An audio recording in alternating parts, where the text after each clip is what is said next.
Baik, selamat pagi semuanya.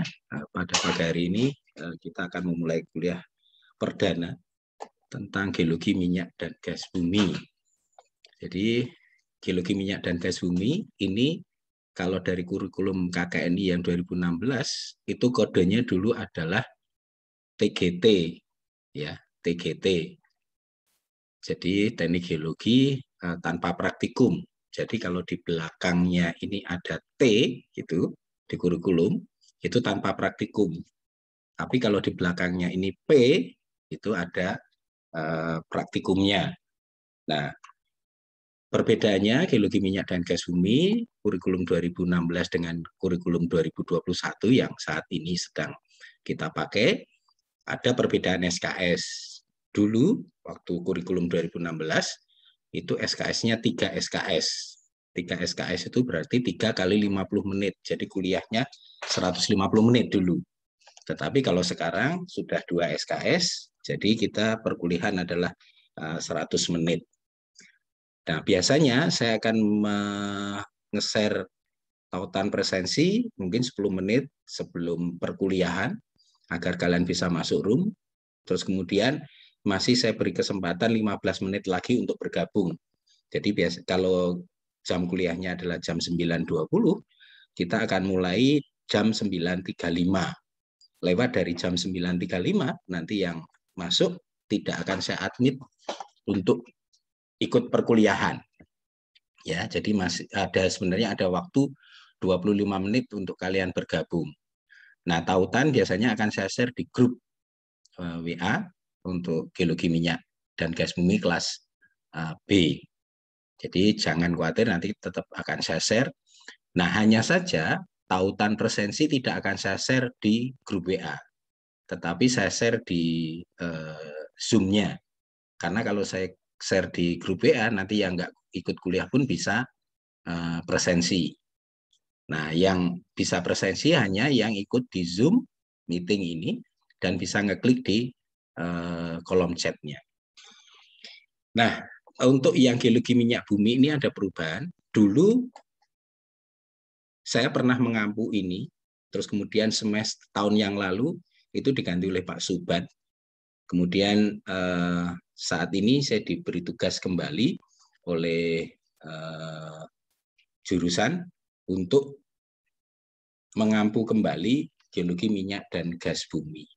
Nah, biasanya di pertemuan pertama kita akan membahas kontrak kuliah, perkuliahan, jadi tentang bagaimana aturan-aturan perkuliahan geologi minyak dan gas bumi, kemudian penilaiannya bagaimana agar kalian bisa jelas dalam mengikuti perkuliahan dan penilaiannya nanti bagaimana. Jadi kita fair, objektif, apa yang kalian kerjakan itulah yang saya nilai. Nah, bagi yang belum kenal gitu ya, nama saya mungkin sebagian sudah banyak yang kenal, tapi mungkin ada beberapa yang belum kenal. Ini nama saya masih belum ganti ya, nama saya Danis Agus Wiloso. Kemudian HP saya masih tidak ganti nomornya, email juga tidak ganti. Nah, semua materi geologi minyak dan gas bumi sudah sudah bisa kalian akses di LMS. Sudah ada di sana semua. Yang nanti akan saya tambahkan adalah petroleum system yang ada di Indonesia, pertemuan 13 dan 14 itu belum saya tambahkan, nanti akan saya tambahkan. Kemudian buku-buku, ada 3 buku yang sudah saya upload di sana, di LMS, bisa kalian download. Nah, yang paling penting sebenarnya kalau di geologi minyak dan gas bumi itu adalah EEPG Memoir 60. Itu ibaratnya buku babonnya kalau kita pengen belajar tentang petroleum system. Di situ sudah ada. Jadi sudah ada semua di LMS, bisa kalian download free. Materi ini juga sudah bisa diakses. Nah, biasanya saya kalau pakai Zoom juga saya rekam. Nanti rekaman ini juga saya akan upload di LMS. Jadi kalian bisa melihat kembali video rekaman perkuliahan di LMS. Kuliah ini akan dilaksanakan seminggu 1 kali pertemuan, gitu ya, terjadwal kita di 1 kali pertemuan. jumlah SKS-nya adalah 2 SKS, jadi artinya 2 SKS kali 50 menit. Tapi di luar itu kalian bisa mengakses LMS, mau di-download sampai pertemuan 12, silahkan kalian baca-baca. Kemudian saya harapannya karena kalian sudah semester 5, saya harapkan nanti lebih banyak ke diskusi. Jadi bukan lagi teaching center learning, bukan dosen lagi, tetapi student center learning.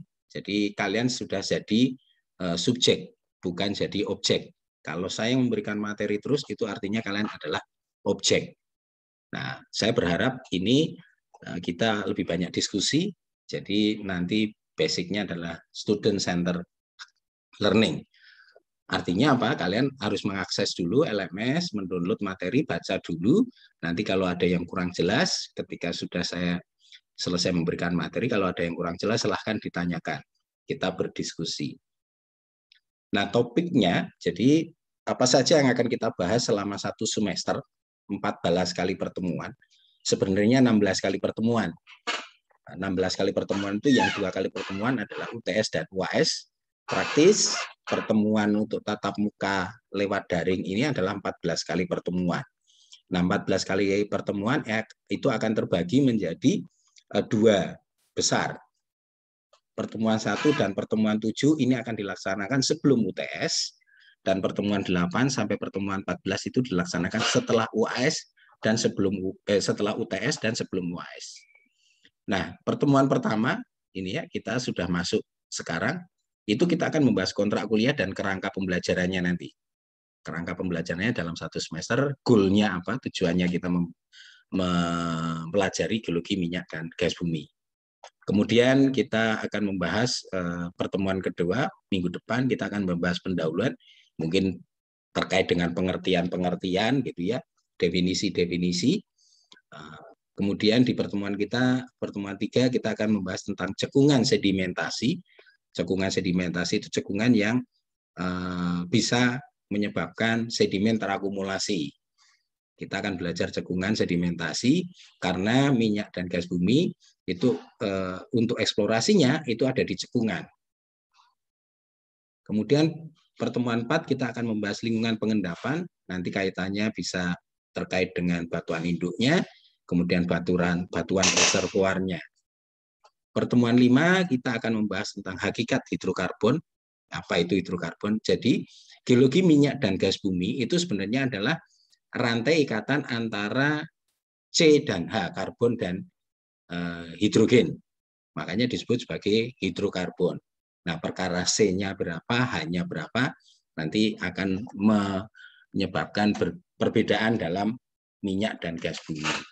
Kemudian pertemuan 6 dan 7 kita akan membahas batuan induk, jadi batuan sosroknya, apa saja batuan yang bertindak sebagai batuan induk, terus bagaimana menganalisis atau mengevaluasi batuan induk. Nah, karena ini adalah mata kuliah tanpa praktikum, itu nanti di sela-sela ini, di pertemuan 1 dan sampai 7 ini, ada 2 tugas atau kuis. Bisa tugas, bisa kuis. Bisa saja nanti setelah misalnya pertemuan ketiga ada kuis atau tugas 1, setelah pertemuan 6 mungkin ada tugas atau kuis 2. Jadi kalau tanpa praktikum, itu ada 4 tugas yang harus kalian kerjakan. Sebelum UTS, kalian harus mengerjakan 2 tugas atau kuis, setelah itu UTS. Nanti akan saya jelaskan tentang penilaiannya, tapi kita akan berbicara tentang topiknya dulu. Kemudian setelah UTS, itu ada pertemuan 8 sampai 14. Nah, terbagi di pertemuan 8 dan pertemuan 9, kita akan membahas tentang batuan reservoir. Batuan yang mampu menyimpan minyak dan gas bumi. Apa saja batuan yang bertindak sebagai reservoir. Kemudian di pertemuan 10 kita akan berbicara atau mempelajari tentang migrasi. Migrasi itu apa? Bagaimana caranya migrasi, ada berapa? Nah, nanti kita akan bicarakan atau kita diskusikan dengan pada pertemuan 10. Kemudian pertemuan 11 kita akan berbicara tentang sil atau batuan penyekat. Batuan penyekat itu batuan yang bertindak sebagai sekat di mana minyak dan gas bumi itu tidak bisa kemana-mana lagi. Ya, jadi batuan sil ini batuan yang permeabilitasnya sangat kecil. Jadi sehingga dia mampu menahan batuan itu untuk tidak bermigrasi kembali. Kemudian pertemuan 12 kita akan membahas perangkap atau jebakan. Jadi di mana jebakan itu adalah menjebak batuan itu sehingga tidak bisa kemana-mana lagi. Jenis perangkapnya ada berapa? Biasanya jenis perangkap yang dijumpai itu apa saja? Nah, nanti kita akan mempelajari di pertemuan ke-12. Nah, pertemuan 13 dan pertemuan 14 kita akan berbicara tentang petroleum system yang ada di Indonesia. Nah, mungkin pertemuan ke-13 nanti kita akan berbicara tentang petroleum system yang ada di Indonesia Barat. Jadi bukan untuk membagi Indonesia menjadi dua, tidak. Tetapi dari secara kondisi geologi itu ada dua perbedaan antara Indonesia Barat dan Indonesia Timur. Cekungan-cekungan mana yang biasanya untuk kita eksplorasi minyak dan gas buminya. Nah, pertemuan 14 kita akan mempelajari petroleum system yang ada di Indonesia Timur. Jadi di cekungan-cekungan mana di Indonesia Timur yang bisa kita eksplorasi untuk minyak dan gas bumi. Nah, di sela-sela seperti tadi, di sela-sela pertemuan 8-14 ini ada tugas atau kuis 2. Tugas 3 atau kuis 3 dan tugas 4 atau kuis 4. Setelah itu UAS. Nah, perbedaannya kalau UTS itu materi yang akan diujikan adalah pertemuan 1-7. Sedangkan di UAS itu mayoritas misalnya 70% atau 80% itu materinya 8-14, 20%-nya nanti adalah pertemuan 1-7. Jadi fokusnya UAS itu karena ujian akhir semester berarti penilaiannya secara keseluruhan. Tapi bobotnya ini akan jauh lebih besar, 80%-an lah untuk bobot soalnya, ya bobot soal. Nah, ketentuan umumnya, jadi seperti yang saya sampaikan tadi, jumlah tatap mukanya adalah 14 kali pertemuan ditambah 2 kali UTS dan UAS, jadi total adalah 16 sebenarnya, 16 pertemuan. Dan ketika nanti ujian pun, ketika kalian mengupload jawaban, itu juga akan saya masukkan sebagai presensi di UTS maupun UAS. Jadi saya hanya memasukkan presensi yang mengirimkan jawaban UTS atau UAS. Nah, dosen itu paling tidak minimal ada 11 kali atau 12 kali pertemuan. 12 kali pertemuan dari 14 kali. Nah, kehadiran kalian itu minimal 75% dari total pertemuannya. Kalau 12 kali, ya berarti kalian harus hadir 75%-nya dari 12. Tapi kalau 14, ya 75%-nya dari 14. Ya. Nah, apabila nanti perkuliahan jatuh pada hari libur nasional atau tanggal merah, itu biasanya ada kuliah pengganti. Dan biasanya sudah terjadwal oleh BAAK. Atau kita bisa atur sesuai dengan kesepakatan.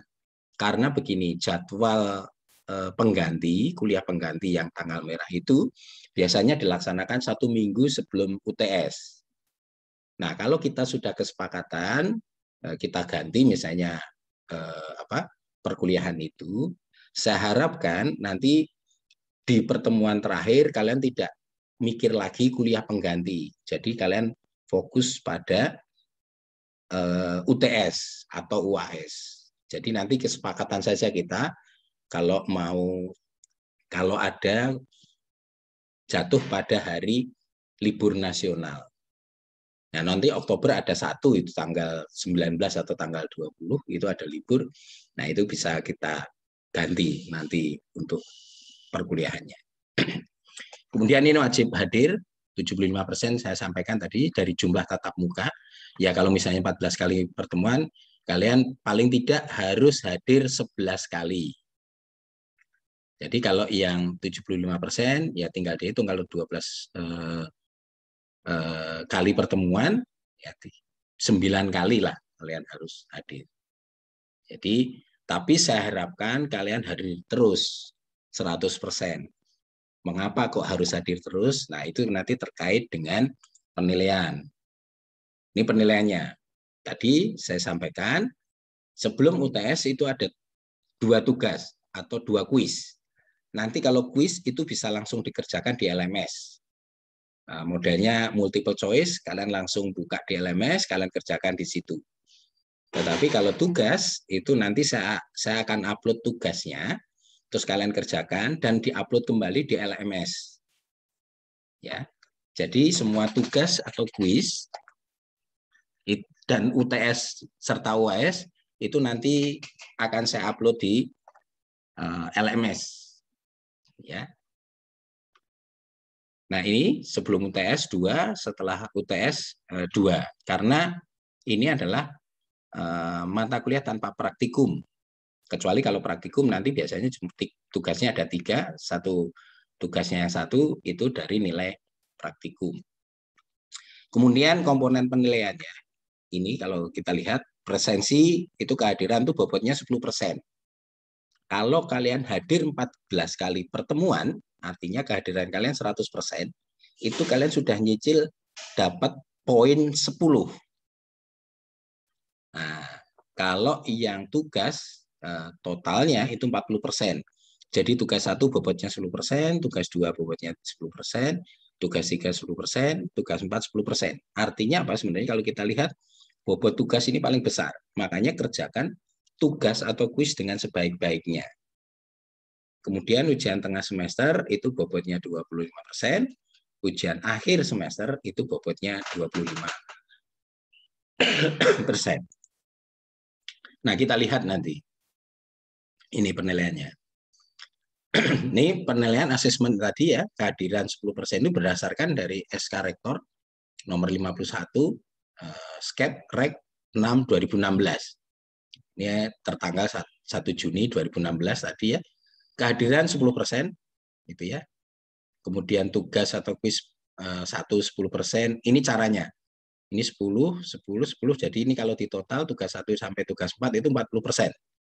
UTS kalian lihat bobotnya cuma 20%. Artinya UTS maupun UAS ini bobotnya lebih besar, tugas ini bobotnya lebih besar dari UTS atau UAS. Nah, caranya ngitung begini. Misal, ini hanya misal yang sebelah kanan ini. Kehadiran kalian bobotnya kan 10%. Misalnya kalian 14 kali hadir, kan 100%. Itu kalian sudah mengantongi poin 10. Ya, poinnya 10. Kemudian misalnya kalian mengerjakan tugas 1, bobotnya 10%, kita dapat misalnya 80, ini jumlahnya ada 8, kemudian tugas 2 80, ini juga 8, tugas 3 8, 80, ini 8. Nah, artinya dari 4 tugas itu, kalian sudah mengantongi nilai 32. Ya, 32. 32 plus kehadiran 10% itu sudah 42. Ya, 42. Nah, misalnya nanti UTS dapat 75. 75 kali 25%, ini dapatnya 18,75. Tadi sudah ngantongi 32, ya, 32. Berarti kalau dengan UTS kalian sudah dapat poinnya 50,75. 50,75. Terus kemudian kalau kita tambah misalnya UAS kalian dapat 75, terus ini 25%, ini 18,75, artinya tadi 50,75 itu kalau dijumlah ini 79,5. Nah, sekarang kita lihat 79,5 kalau di dalam skala Angka dan huruf itu di mana? 75 ada di sini. Artinya kalian dapat A-. Ya, A-. Nah, tadi kalau dari kehadiran dan tugas, 4 tugas, yang 50,75 itu kalian sudah dapat C. Ya. Plus UTS tadi ya. Kehadiran, tugas-tugas kalian ngerjakan, plus apa UTS, poinnya tadi kan 50,75 ya. Kalau ini 32, oh ini 42, oh ini 32, 42 tambah 18,75, ini sudah 60,75. 60,75 di mana? Nah, kalian sudah dapat B-min. Nah, apakah kalian nanti mau berhenti di B-min atau di mana? Tinggal kalian di UAS-nya. Ya, harapan kami, harapan saya dan harapan para dosen yang lain, gitu kalian lulus itu dengan nilai yang di sini. 80 lah minimal. Nilai akhir batas minimal dari A itu adalah 80. Berharapnya di sini. Makanya harus kalian berstrategi. Dengan saya memberikan seperti ini, harusnya kalian akan berstrategi agar mendapatkan hasil yang baik. Hasil yang baik atau sangat baik gitu ya. Oke. Terus kemudian tidak akan ada ujian susulan kecuali ya, ujian susulan itu bisa dilaksanakan kecuali sakit, dibuktikan dengan surat dokter, dan biasanya itu mondok di rumah sakit. Ya, mondok di rumah sakit. Terus kemudian yang kedua adalah sedang menjalankan tugas dinas. Misalnya ada surat tugas dari WR3 mewakili kampus kegiatan. Misalnya ada dari kalian ada yang PKM gitu ya, program PKN yang dibimbing oleh Bu Zakia, dan pada waktu ujian, misalnya ujian UTS maupun UAS, kalian harus menghadiri monitoring dan evaluasi kegiatan PKM dari Dikti, sehingga kalian kan nggak bisa ikut UTS atau UAS. Nah, itu bisa dilakukan ujian susulan. Caranya bagaimana? Baik yang sakit maupun yang tugas ini, kalian bikin surat permohonan, buat surat permohonan ke jurusan. Kalau yang sakit ya dilampiri surat dokter, kalau yang sedang mewakili tugas kampus, ya dilampiri surat tugasnya. Nah, nanti jurusan akan memproses, membuat surat pengantar ke dekan, kemudian dekan akan menyampaikan ke WR1. WR1, nah kalau WR1 nanti sudah ACC, biasanya ditembuskan ke BAA. Nah, barulah BAA mengabari ke dosen yang bersangkutan. Nah, baru kita berbicara tentang kapan akan dilaksanakan ujian susulannya. Jadi itu prosedurnya terkait dengan ujian susulan. Kalau hanya misalnya, Pak, saya ketiduran pada waktu ujian UTS, ya nggak bisa. Nggak bisa ada ujian susulan. Artinya UTS nilai kalian adalah 0. Jadwal ujian akan mengikuti dari jadwal yang sudah ditentukan oleh BAA. Nah, biasanya jadwal itu nanti kalau saya sudah dapat jadwal dari BAA, juga akan saya share di grup WA. Sehingga kalian bisa mempersiapkan diri sebaik-baiknya untuk melaksanakan ujian UTS atau UAS. Nah, jadwal ujian khusus tadi, ujian usulan tadi, ya, yang terkait dengan sakit atau sedang mewakili kampus untuk suatu kegiatan atau acara. Nah, ini yang tadi sudah saya sampaikan. Nanti setelah kalian membuat surat permohonan ke jurusan, dilampiri surat sakit atau surat tugas tersebut, jurusan akan membuat surat pengantar ke dekan akan membuat surat ke WR1, nanti kalau ACC biasanya ditembuskan BAA akan mengabari ke dosen yang bersangkutan untuk segera melaksanakan ujian susulan. Nah, jadwalnya nanti tinggal dosen yang bersangkutan dengan mahasiswa yang bersangkutan itu janjian mau dilaksanakan kapan. Nah, kalau kita lihat ini, itu kan prosesnya panjang ini ya, untuk bisa melakukan ujian susulan. Makanya saya harapkan tidak ada ujian susulan.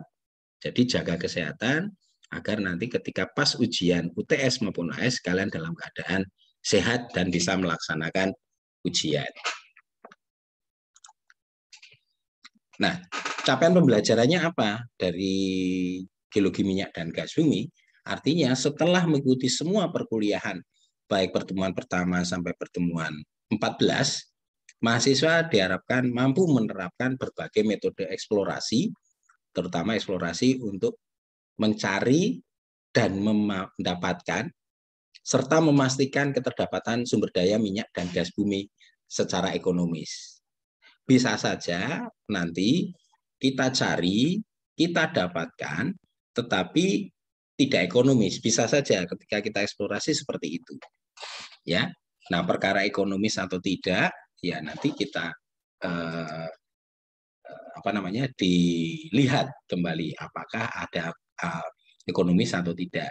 Banyak juga perusahaan-perusahaan minyak yang mencari, mendapatkan, memastikan keterdapatannya.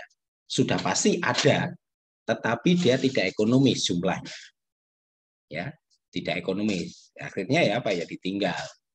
Blok yang atau daerah yang sudah dieksplorasi ya dikembalikan ke negara. Gitu ya. Jadi seperti itu tugas kita. Artinya nanti setelah kalian mendapatkan materi perkuliahan dari pertemuan 1 dan 4 sampai 14, kalian bisa mencari, mendapatkan dan memastikan keterdapatannya dari sisi eksplorasinya, ya sisi eksplorasi. Kemudian kerangka pembelajarannya ini kita mulai dari sini ya. Ini batasan ruang lingkup, arti pentingnya eksplorasi minyak dan gas bumi. Kemudian nanti setelah ini kita akan berbicara tentang konsep sistem petroleum, terus kemudian petunjuk eksplorasi minyak dan gas bumi, terus ada nanti petroleum system yang ada di Indonesia, baik Indonesia Barat maupun Indonesia Timur. Nah, dari ketiga ini, nanti kalian akan bisa paham tentang konsep dasar geologi minyak bumi. Nah, konsep dasar geologi minyak bumi ini, dasarnya apa saja? Ini, ada batuan induk, batuan reservoir, migrasi, batuan penutup, perangkap hidrokarbon, serta eksplorasinya. Nah, akumulasi dari hidrokarbon ini merupakan perkalian dari ini. Jadi kalau kita ibaratkan matematiknya, gitu ya, akumulasi hidrokarbon, gitu ya, atau keterdapatan hidrokarbon ini tergantung dari masing-masing ini. Misalnya batuan induk ada, batuan reservoir ada, migrasi ada, batuan penutup tidak ada, perangkap ada, ya tidak bisa terjebak, gitu ya. Jadi meskipun ada perangkap, tapi tidak ada batuan penutup atau penyekat, ya minyak atau gas bumi tadi bisa migrasi kembali. Ya, jadi ini faktor perkalian.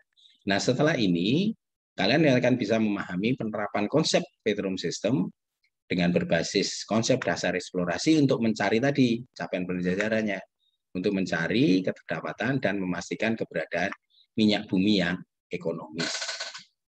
Nah, kadang kita tadi yang saya sampaikan tidak ekonomis karena minyak ada di bawah sana, kita nggak tahu nih jumlah akumulasinya ekonomis atau tidak. Kalau keterdapatannya ada, gitu. Tapi ekonomis atau tidaknya, ya kita belum tahu, belum bisa memastikan seperti itu. Kemudian ini literatur-literatur yang ada dan sudah yang saya upload baru 3 ya, EPG memoir semua.